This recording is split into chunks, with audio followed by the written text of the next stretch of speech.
Beverly Hills, California. Ed Parker's Kenpo Karate Studio. March 14, 1960. Saturday afternoon, 2:45 p.m. The dojo sits quietly on Melrose Avenue, its modest storefront giving no indication that inside some of Hollywood's most famous faces come to learn an ancient art that demands they forget everything about being famous. The walls are lined with mirrors, the floors covered in traditional mats that have absorbed the sweat and effort of students who understand that martial arts is not about looking good for cameras, but about discovering who you really are when everything else is stripped away. Ed Parker stands in the center of the training floor, a compact, powerful man whose presence fills the room despite being only 5'8" inches tall. At 28, Parker is already recognized as one of America's foremost martial arts instructors, a master who has spent his life studying not just the physical techniques of combat but the mental discipline that separates true warriors from mere fighters.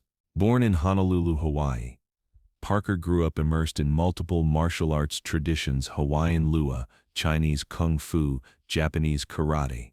More importantly, he understood that martial arts in America needed to evolve beyond rigid traditional systems that worked in ancient societies, but failed to address modern realities.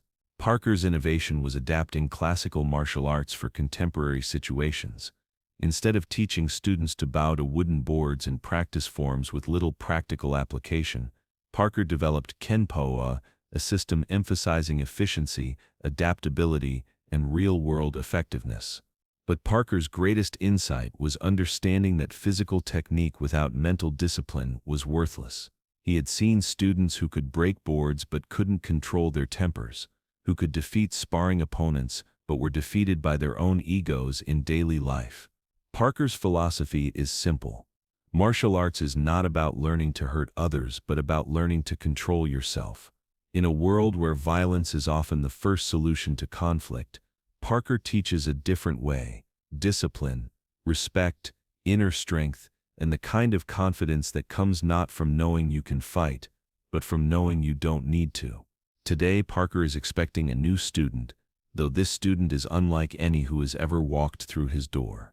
Elvis Presley, the king of rock and roll, has requested private lessons in self-defense. The request came through intermediaries, managers and bodyguards who made it clear that Elvis needs to learn how to protect himself from the increasingly aggressive behavior of fans who no longer seem content just to scream his name. At 25, Elvis Presley is the most famous entertainer in the world, but fame has become a prison. He cannot walk down a street, eat in a restaurant, or attend a movie without being mobbed by people who want pieces of his clothing, locks of his hair, autographs carved into their skin. The screaming that once thrilled him has become threatening. The fans who once respected boundaries now break them routinely. 3 months ago in Jacksonville, Florida, a group of teenage girls rushed the stage during his performance and nearly trampled each other trying to reach him. 2 weeks ago in Memphis, a woman followed him home and broke into Graceland, claiming that Elvis had sent her telepathic messages asking her to marry him. Last week in Los Angeles, a man with a knife was arrested outside his hotel, telling police he needed to protect Elvis from the evil forces. The world has become dangerous for Elvis Presley, and he needs to learn how to defend himself. But more than that, he needs to learn how to find peace in a life that has become completely out of his control. The door to the dojo opens, and Elvis Presley walks in. He is not dressed like the Elvis Presley that millions of fans scream for. No leather jacket, no tight pants, no carefully styled hair. Instead, he wears simple black pants and a white t-shirt, his famous hair pulled back in a way that makes him look younger, more vulnerable. He moves carefully, looking around the dojo with the curiosity of someone entering a foreign country. "Mr. Presley," Ed Parker says, bowing slightly. "Welcome to my school."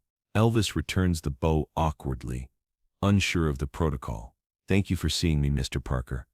I know you usually don't do private lessons." Parker studies Elvis carefully. He sees past the fame, past the image, to the young man underneath. What he observes is someone who carries himself with the uncertainty of a person who has become larger than life but doesn't understand how that happened or what it means. "Please call me Ed. And I want you to understand something before we begin. In this dojo, you are not Elvis Presley the entertainer. You are not the king of rock and roll. You are simply a student who wants to learn. Can you accept that? Elvis nods slowly. That's exactly what I want to be. Good. Because martial arts is not about becoming someone else. It's about discovering who you really are underneath all the roles you play for other people. Parker leads Elvis to the center of the training floor, gestures for him to sit cross-legged on the mat. Elvis struggles with the position. His legs are long, and sitting on the floor feels foreign after years of performing on stages and sitting in comfortable chairs. The first lesson, Parker says, sitting across from Elvis, is about breath. Everything in martial arts begins with breath. Not punching, not kicking, not defending yourself from attackers. Breath. Breath? When you're afraid, what happens to your breathing? Elvis thinks for a moment. It gets faster. Shallow. When you're angry, same thing. When you're on stage performing, Elvis pauses, considering. Actually, it's different. Deeper, more controlled. Parker nods approvingly. Exactly. When you're performing, you're in control of yourself, which means you're in control of your breathing. When you're afraid or angry, you've lost control of yourself, which means your breathing controls you instead of you controlling it. Parker demonstrates proper breathing technique. Slow, deep breaths that seem to emanate from his entire body rather than just his lungs. Martial arts teaches you to maintain performance breathing even in situations where you want to panic. It teaches you to stay centered when the world around you is chaos. Elvis tries to match Parker's breathing rhythm, finds it more difficult than he expected. After years of controlled breathing for singing, he thought this would be natural. But there's a difference between breathing for performance and breathing for inner calm. This is harder than it looks, Elvis admits. Everything worthwhile is harder than it looks. That's the first truth of martial arts. The second truth is that the hardest opponent you will ever face is yourself. Parker stands, helps Elvis to his feet. Show me your natural fighting stance. Elvis spreads his feet, raises his fists the way he's seen boxers do in movies. His stance is awkward, unbalanced, more theatrical than functional. That's what I thought, Parker says. You're trying to look like a fighter instead of being a fighter. Martial arts isn't about looking intimidating. It's about being prepared. Parker demonstrates a basic Kenpo stance. Balanced, relaxed, ready to move in any direction without telegraphing intention. This stance says nothing to your opponent about what you're planning to do. It reveals nothing about your fears or your anger. It simply says, I am here, I am calm, and I am ready. Elvis attempts to mimic Parker's stance, feels immediately how much more balanced it is than his instinctive boxing pose. It feels quieter. Exactly. Violence is loud. Martial arts is quiet. The loudest fighters are usually the weakest fighters because they're trying to convince themselves they're brave by making noise. Parker has Elvis practice the stance until it begins to feel natural, until Elvis stops thinking about how he looks and starts feeling how he feels. The process takes 45 minutes longer than most students need, but Parker understands that Elvis has to unlearn years of performing before he can learn to be authentic. Now, Parker says, I want to teach you the most important technique in martial arts. A kick? A punch? How to walk away. Elvis looks confused. Walk away? The best fight is the fight you don't have. The strongest person in any confrontation is the person who has the confidence to leave. But walking away requires more courage than fighting, because fighting feeds your ego and walking away requires you to control your ego. Parker explains the concept of tactical withdrawal, not running away from danger, but making the conscious choice to avoid unnecessary conflict. When fans mob you, your instinct is probably to push through them, to assert your right to walk where you want to walk. But a martial artist asks different questions. Is this worth the risk? Is my pride more important than my safety? Can I accomplish my goal without confrontation? Elvis thinks about every concert, every public appearance, every situation where he's felt trapped by his own fame. But if I just walk away all the time, people will think I'm weak. People think many things about you that aren't true. Why should their opinion about your strength matter more than your actual safety? This concept hits Elvis harder than any physical technique could. For 5 years he has been living his life based on what other people expect from Elvis Presley, what image he needs to maintain, what the public demands from their king. The idea that he could simply choose not to participate in situations that make him uncomfortable is revolutionary. "Let me show you something," Parker says. He calls to one of his advanced students, a black belt named Larry, who is practicing forms in the corner. "Larry, come here and grab my wrist as hard as you can." Larry grips Parker's wrist with both hands, using his full strength. Parker doesn't struggle, doesn't try to break free with force. Instead, he simply relaxes his arm, steps slightly to the side, and rotates his wrist in a small circle. Larry's grip breaks effortlessly. "Strength against strength is a contest," Parker explains. "But when you don't fight force with force, when you redirect instead of resist, even the strongest opponent becomes powerless."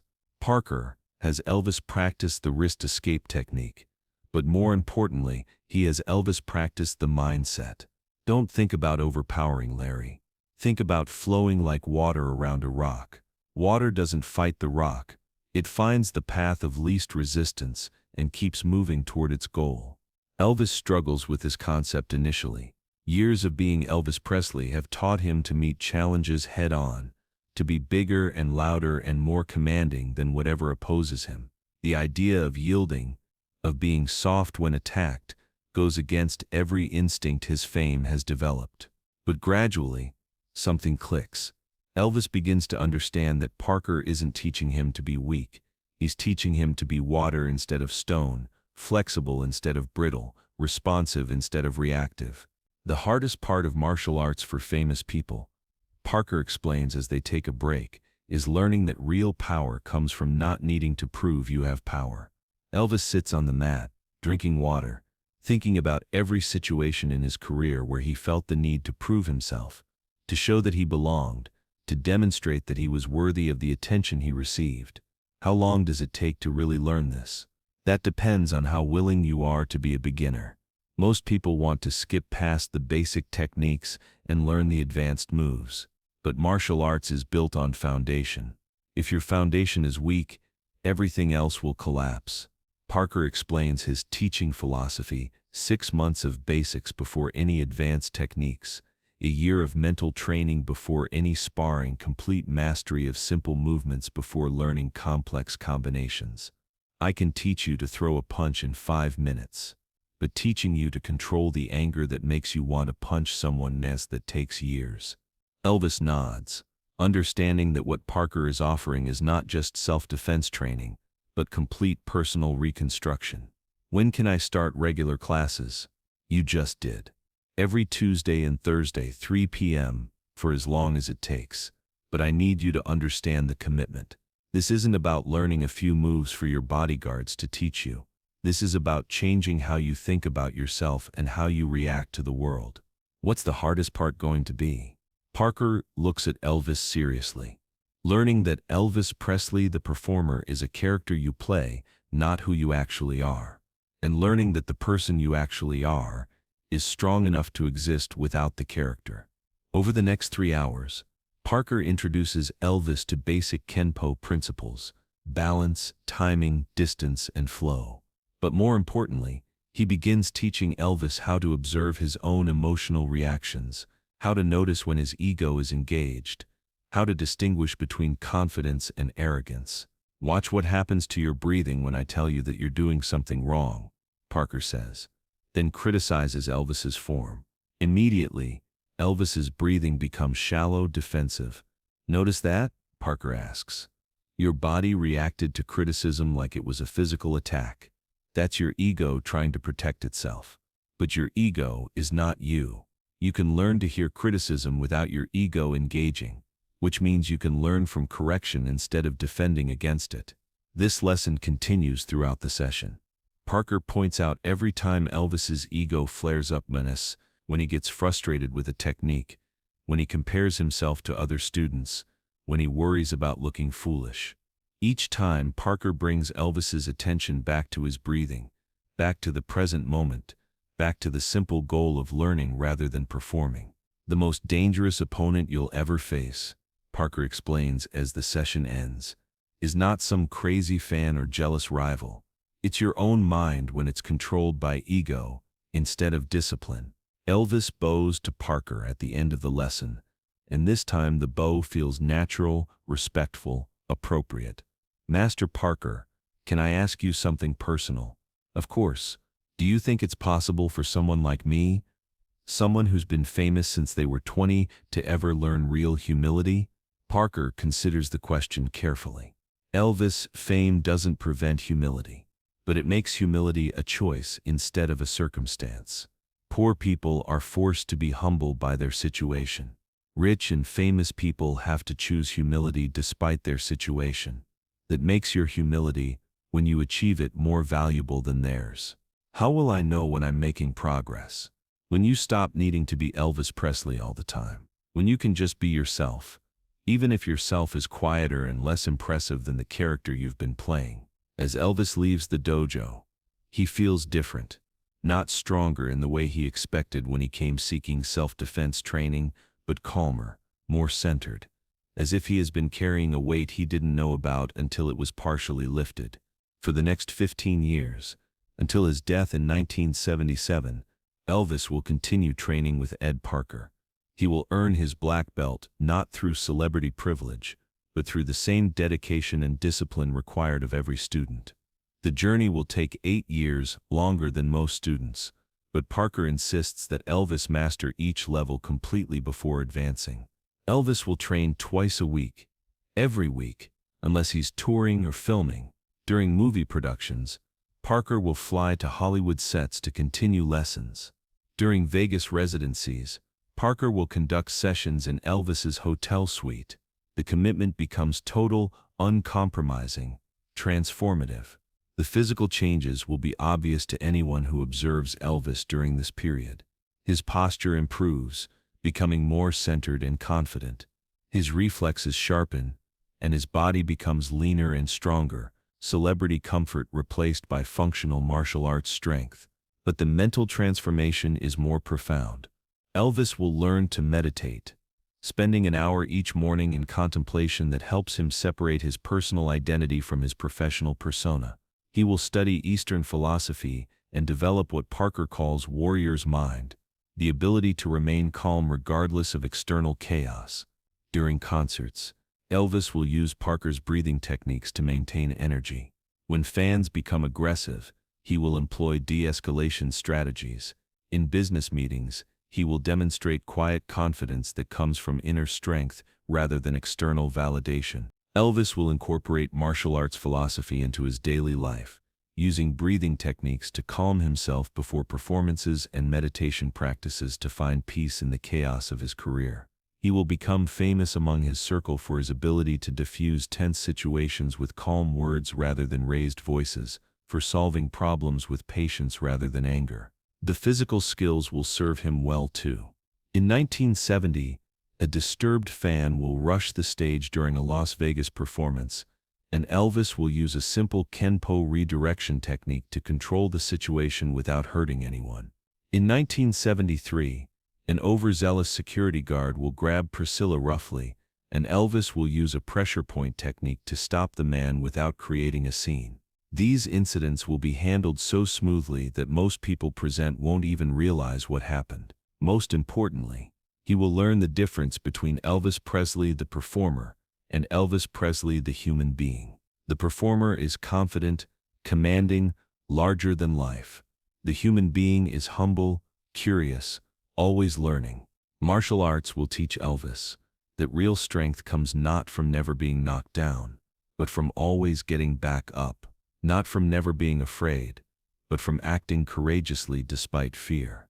Not from having all the answers, but from remaining curious about the questions. The king of rock and roll will become a student of life, and in that transformation he will discover that the most powerful thing anyone can do is never stop learning who they really are underneath all the roles they play for others. Sometimes the greatest victories happen not on stages or in recording studios but on quiet mats in small rooms where famous people learn to be human again.